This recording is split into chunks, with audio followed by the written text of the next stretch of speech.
global warming. It's a problem that persists on our planet Earth. Global warming occurs when gases from cars and other things get trapped in the Earth atmosphere.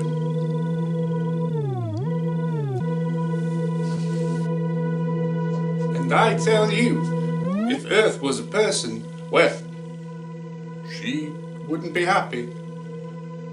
Captain Planet and the Planeteers!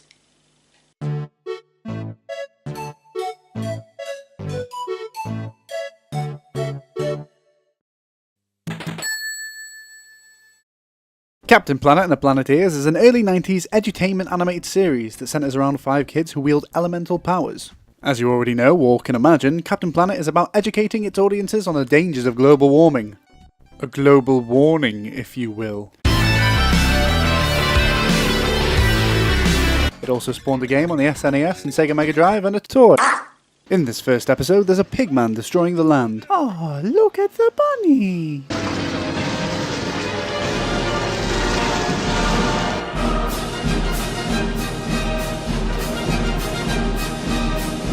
This guy starts drilling, and apparently the centre of the Earth isn't really that deep down, as he reaches it immediately.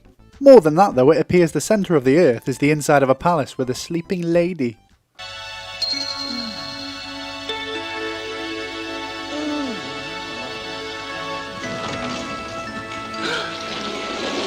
My goodness, can't the spirit of Earth take a little nap? Oh, well that's not very nice. She's only just got to sleep and she's been woken up. But how much damage could they do in a century? Sorry, when you said a little nap, I didn't mean you meant a century. I mean, don't get me wrong. I know we all like a little nap now and then and we like to sleep in, but a century? 100 years? You really expect to sleep for 100 years and expect the Earth not to go to shit? So Gaia is obviously shocked that the world has changed in the last century. So she just goes, oh, I'll fix this. Here are some rings. Now people have the powers that make help world. Because apparently she couldn't have done that before she went to sleep. We're finally introduced to our heroes.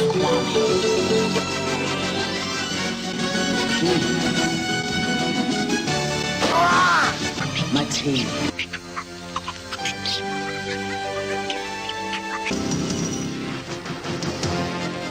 Wheeler. From the Soviet Union.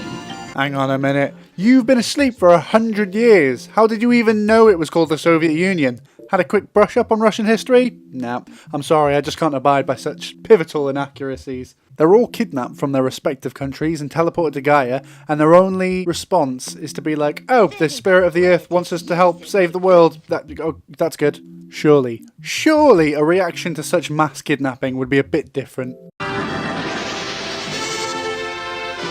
Welcome to Hope Island. The rest have fire, water, wind. Earth.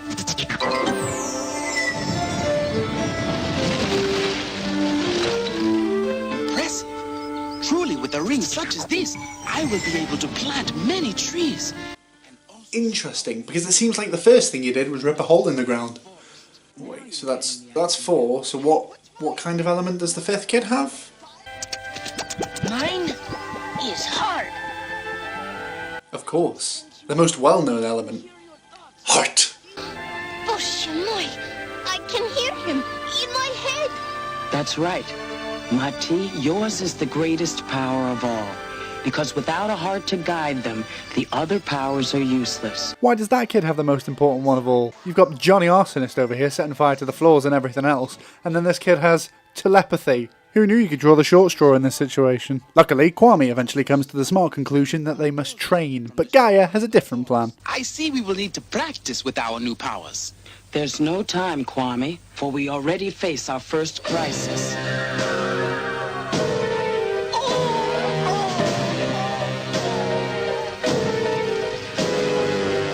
Is being threatened by the evil hoggish Greedley and his sidekick Rigger. The fuck did you just say? Rigger. Okay.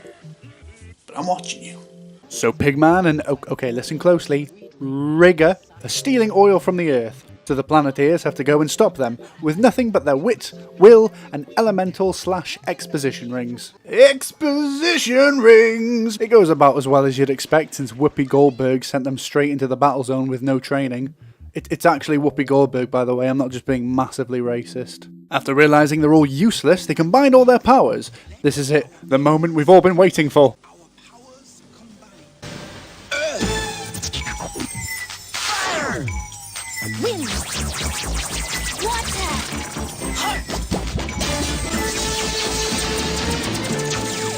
By your powers combined, I am Captain Planet!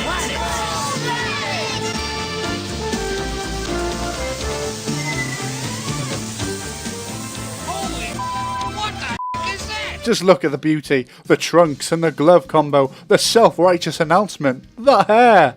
That, my friends, is a fucking mullet. What do you want us to do, Captain Planet?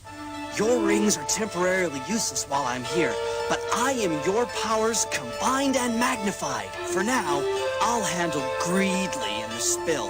You can help those animals. Right. Go, Planet! Okay, so while Captain Planet exists, their powers don't work. They're useless and get reduced to busy work while Planet sorts everything out.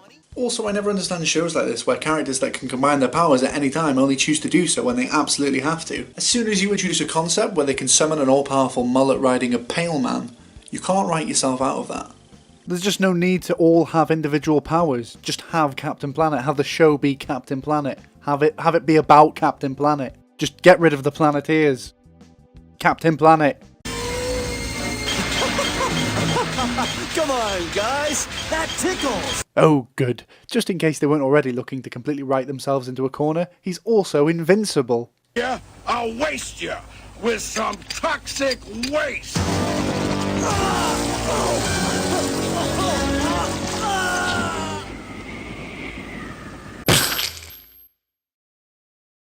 So, Captain Planet's weakness isn't a giant knife to the chest, but it is oil, like the stuff he exists to clean up. Captain Planet is allergic to pollution, but whose sole purpose is to clean up said pollutants. Nope. Eventually, they have the smart idea to Super Mario Sunshine Captain Planet, and he's back to full strength. I feel like a brand new hero. Riveting. Boosh! Bang! Bish! He beats the pigman, obviously. We all learn a lesson, not to steal oil, because kids need to know that, apparently. And Captain Planet disappears, but not before giving his catchphrase that we'll be hearing a lot of. And remember, the power is yours! Yeah! The power is yours! So long as you don't summon the man with the giant green mullet, then it's his. You have nothing. You are but a pawn in a collective machine of red trunks and bad wardrobe decisions. You're beginning to understand the nature of the show. Save the planet. Right? This next episode is from Season 3, titled A Formula for Hate. Really pushes the boundaries for what saving the planet stands for. It starts with Splinter from the Teenage Mutant Ninja Turtles doing some kind of heist, and let me tell you, nothing says falling on hard times like a homeless rat monster with a neckbeard. Then it cuts to a basketball game and... Can we just, can we see that again? Okay. This episode focuses on a boy named Todd. He's the star player in his basketball troupe. I don't know. And then for some reason the inconspicuous rats want to do something with him. His mother then reminds him he has a doctor's appointment in the morning. Sure, but when do we get to see the pollution though? What's the threat to our planet here? I know it must be a shock. Wait a second, Doc. Are you telling me I've got AIDS?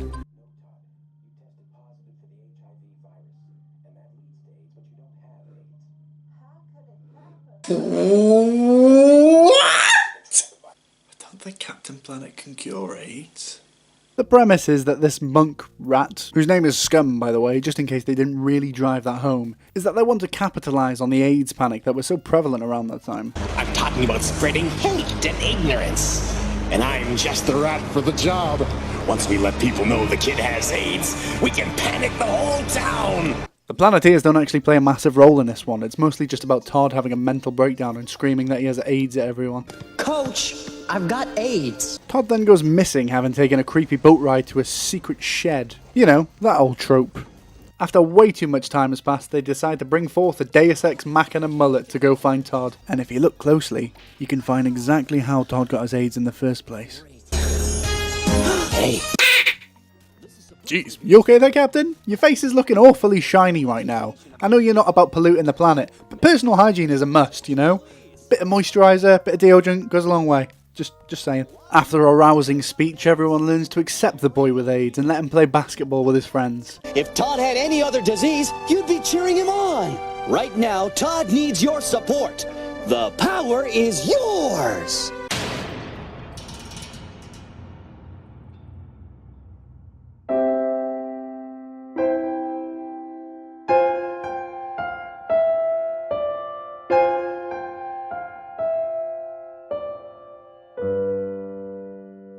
Like all good edutainment shows, they always end in PSAs, and they're always just filled with the kind of enthusiasm you get when confronted with someone trying to sign you up to their pyramid scheme. Learn the facts about AIDS. Talk to your parents, your school nurse, counselor, or your teacher.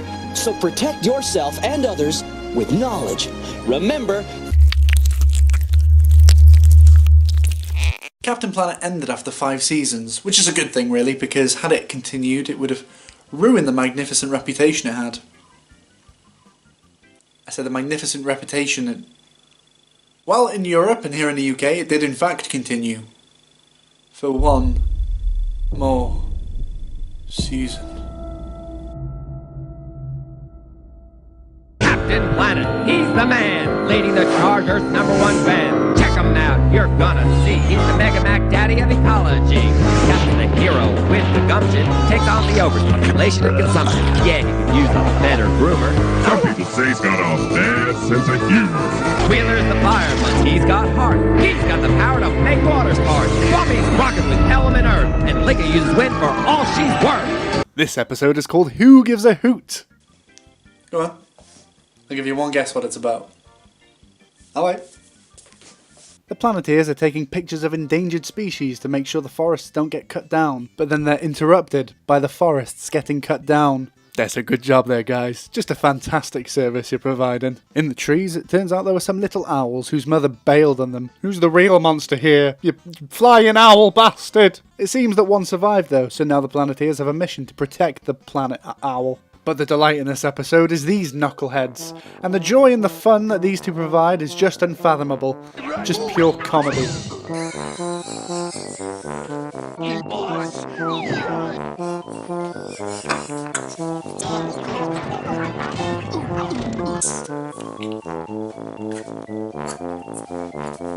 On what?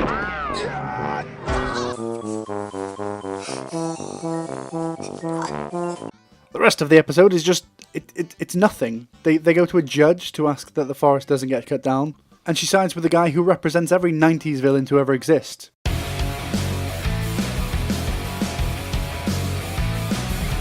That is, of course, unless they find proof of endangered species. And that's it, that's the episode. They go to the forest and try and find and take pictures of said endangered species. Something happens to the camera, rinse and repeat. Camera gets broken, they get a new camera, something happens again. There's also a lot of talk about rules and laws. Okay, I'm gonna play these clips, and when you start having fun, feel free to press the buzzer, okay? Mr. Plunder may be providing a few temporary jobs, but he is looting the taxpayers. The trees are on land Plunder is leasing from the government for next to nothing. Federal dollars pay for the roads needed to haul the logs away. Taxpayers foot the bill, Plunder walks away with a monster profit. So what? It's perfectly legal, Your Honor. All forms must be filled out with a dark pen. Red ink is unacceptable. With all this paper it'll take for us to save one. Here's a suggestion. Why doesn't Marty, the fucking telepath, just use his powers to bring all the animals to them? Just bring them. Use the power of heart to bring the animals to you. Done. Problem solved. We go home now.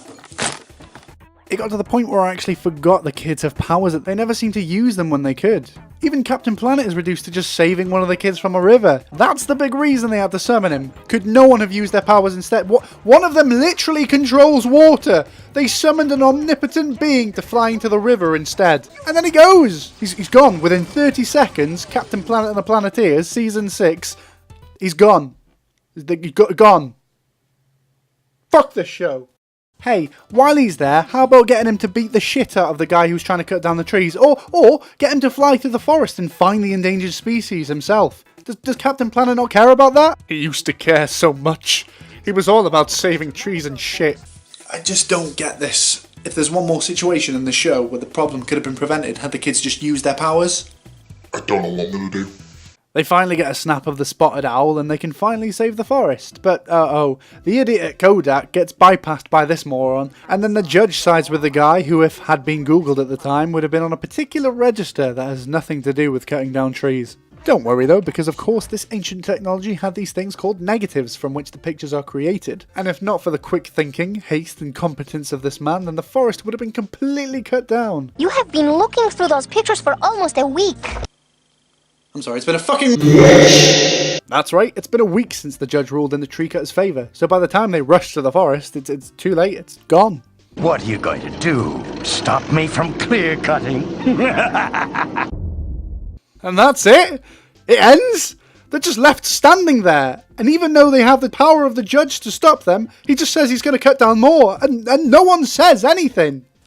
Oh, this show. I mean, look, I want to say that at least they're trying to teach kids that good guys don't always win and that unfortunate circumstances will sometimes get in the way of what's right.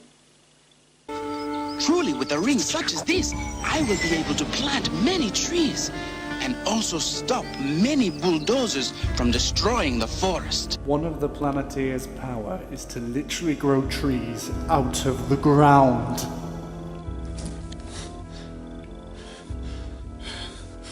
He could have just grown the trees. He could have just grown the fucking trees. This whole episode is pointless. In fact, at the beginning of the episode, he saves Wheeler by growing a fucking tree out of the ground. And the whole episode consists of them trying to save the trees from this person, even though he could just grow the whole forest back. There's so many circumstances in which things could have just been avoided had they used their powers. I mean, why does Captain Planet even exist? He's an amalgamation of everyone's powers. Why is there a weird way he's rushing powers to the service that you exist? I mean, she's driving some of these fires. He can do moves out. Why doesn't she breathe?